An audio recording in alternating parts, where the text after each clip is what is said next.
경제를 잘 알지 못하는 사람을 위한 당장 내 돈이 되는 지식, 머니클래스. 오늘의 키워드 먼저 보시죠. 소소하지만 확실한 절약, 소확절, 각종 수수료 아끼는 법. 이런저런 거래할 때나 서비스를 이용할 때 발생하는 각종 수수료.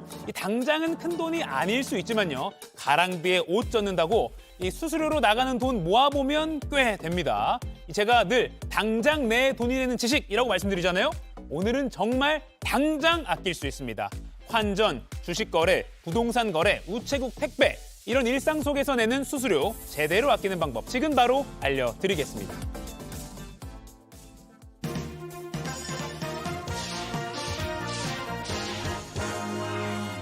부자 되는 기념 쏙쏙 알려주는 손희의 금융 큐레이터와 얘기 나눠보겠습니다. 안녕하세요. 안녕하세요. 내일부터 이제 부처님 오신 날 연휴고요. 뭐 여름 휴가 앞두고 해외여행 계획하시는 분들 정말 많은데 이 첫 단추가 환전을 좀 저렴하게 잘해야 기분이 좋거든요. 환전 수수료 아끼는 법부터 좀 알려주시죠. 네, 우리가 팬데믹을 거치면서 이 해외에서 결제를 할 때도 비대면 모바일 서비스가 많이 강화가 됐습니다. 네, 그렇다 보니까 이걸 활용해가지고 우리가 환전 수수료를 아낄 수 있는 선불식 트래블 카드, 여행 카드가 인기를 끌고 있는데요. 네, 우리의 국내 은행 계좌와 연결을 해서 실시간으로 환율을 반영을 하는 트래블 월렛 앱이 굉장히 큰 인기를 끌고 있습니다. 그런 앱이 있어요? 네, 우리가 달러, 유로, 엔화 같은 경우에는 아예 수수료가 없이 활용을 할 수 있고, 네, 기타의 환전 수수료 같은 경우에는 0.5% 이하로만 내면 활용을 할 수가 있는 건데요. 네, 카드로 결제를 할 때에도 수수료가 없고 출금할 때에도 수수료가 없기 때문에 많은 분들이 이용하고 계십니다.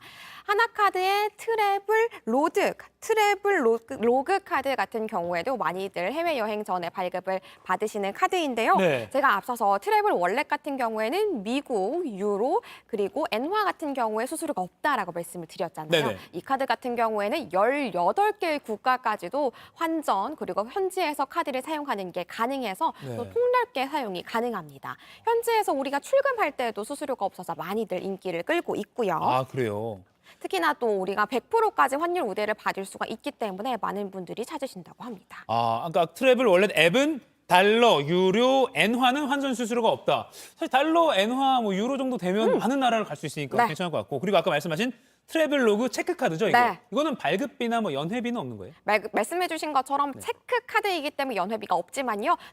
최근에 이 카드가 신용카드도 새롭게 출시를 했어요. 네. 신용카드로 발급을 받으신다면 연회비가 있습니다. 아, 그렇군요. 환전 관련해서 네. 해외에서도 인출할 때도 수수료 없는 요 카드까지 알아봤고, 이제 주식 사고 팔 때 내는 그 주식 거래 수수료, 요것도 예를 들어서 막 크게 수익을 내지 않는 한, 아, 내가 이거 벌려고, 이거 떼어주려고 이 투자를 했나라는 생각 많이 들거든요. 요 주식 투자 수수료도 좀 아끼는 방법 좀 알려주세요. 저절로 좀 팔을 걷게 네, 됐는데 네. 네, 우리가 주식을 사거나 팔게 되면은 오프라인이든 온라인이든 상관없이 주식회사, 증권사의 거래 시스템을 이용을 하게 되는 거잖아요. 그래서 이거에 따라서 매매 수수료라는 거를 내게 되는데요. 사실 이것까지 떼게 되면 에게라는 금액이 좀 남게 되기는 합니다. 우리가 금융투자협회에서 공시 시스템을 활용하면 각 증권사별로 수수료가 얼마인지를 아주 손쉽게 확인을 할 수가 있는데요. 금융투자협회 접속하셔서요. 전자공시 서비스 들어가시면 각 증권사별로, 주식별로, 그리고 상품 거래별로 선물 수수료를 손쉽게 확인을 하실 수가 있으십니다.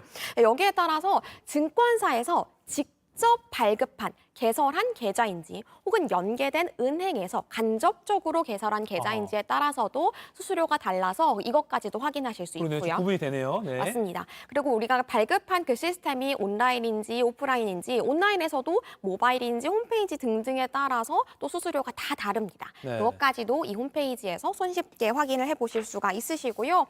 또 신규 가입자라면 이벤트들을 활용해 보시는 것도 좋을 것 같습니다. 이벤트. 네, 증권사에서는 비대면으로 계좌를 개설했을 때는 최대 100%까지 그러니까 수수료를 아예 안 받거나 혹은 캐시백의 개념으로 주식을 나눠준다든지 아, 그래요? 아예 현금을 주는 그런 이벤트를 하는 경우들도 있어요. 또 그리고 기존의 수수료를 부담을 해가면서 거래하셨던 분들도 적지 않으실 거잖아요. 이 경우에는 혹시 저 수수료 좀 협의가 가능할까요? 라고 문의를 해보는 것도 가능합니다.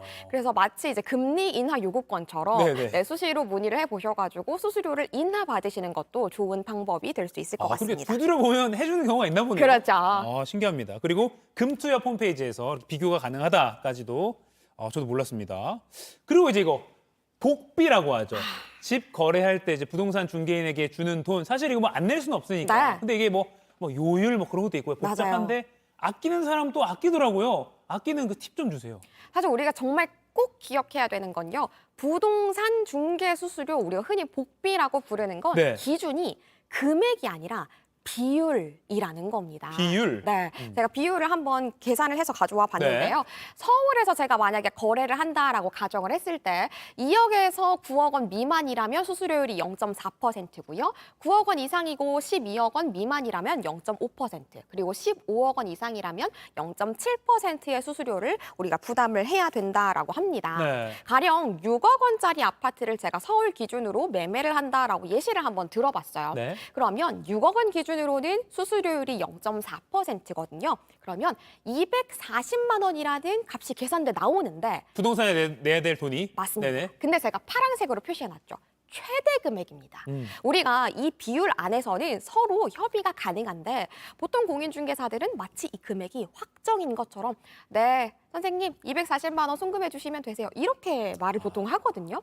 그러면 고객들도 마땅히 이 금액이 당연히 확정된 금액이구나라고 생각하고 네. 이걸 아무 의심 없이 이체를 한단 말이죠. 네네. 그런데 이 비율 안에서 우리가 협의가 가능하다라는 걸 꼭 기억을 해주셔야겠어요. 그러니까 아까 봤던 그 요율 퍼센트는 상한선인 개념이군요. 맞습니다. 그렇군요. 이걸 꼭 기억해 주셔야 되고 네. 그리고 한 가지 더 기억해 주셔야 되는 게 부가세 부분인데요. 네네. 이 공인중개사들이 이 복비 딱 얘기를 하고요. 그리고 부가세는 10% 별도세요. 이렇게 보통 설명을 하거든요. 네. 근데 이거를 우리가 또 공인중개사 사무소 안에 벽에 보면은 사업자 등록증이 게시돼 있어요. 네. 이거를 좀 잘 한번 봐주셔야 되는 게 공인중개사가 일반 과세자라면 우리가 부가세 10%를 별도로 줘야 되는 게 맞는데요. 네. 만약에 간이 과세자, 그러니까 소득이 4,800만 원 이하인 사람이라면 이게 사업자 등록증에 표기가 돼 있거든요. 그래요. 그 경우에는 우리가 부가세 10%를 줄 필요가 없고요. 만약에 요구한다면 이거 불법입니다. 그래요? 네, 그래서 홈택스 홈페이지에서 신고까지도 가능하시고요. 또 하나 더 놓치면 안 되는 게 현금 영수증 발행입니다. 네. 소위 말하는 복비, 그러니까 중개 수수료는 우리가 이걸 홈택스 홈페이지에 등록을 하면 소득공제 혜택까지 받을 수가 있거든요. 만약에 이거를 놓치셨다면 네. 추후에 다시 가셔가지고 저 이거 잊어버렸어요. 발급해주세요라고 하면 이것도 가능하니까 네. 잊지 않고 꼭 챙기시는 게 이 좋겠습니다. 화면 좀 잠깐만 정지해 주세요. 그러니까 아까 요율은 최대입니다. 상한선이니까 꼭 이대로 내야 될 건 아니고 네. 협의가 가능한 거고, 그리고 10% 부가세 또 별도로 줘야 됩니다라고 하지만 이 세법상 간이가세 사업자인 경우에는 그 네. 부동산 그 중개인이 안 줘도 된다. 그리고 영수증, 현금 영수증 꼭 챙겨야 된다. 네. 요 세 가지 꼭 기억을 해놔야겠네요. 그게 큰 돈이 들잖아요. 이게. 맞아요. 알겠습니다.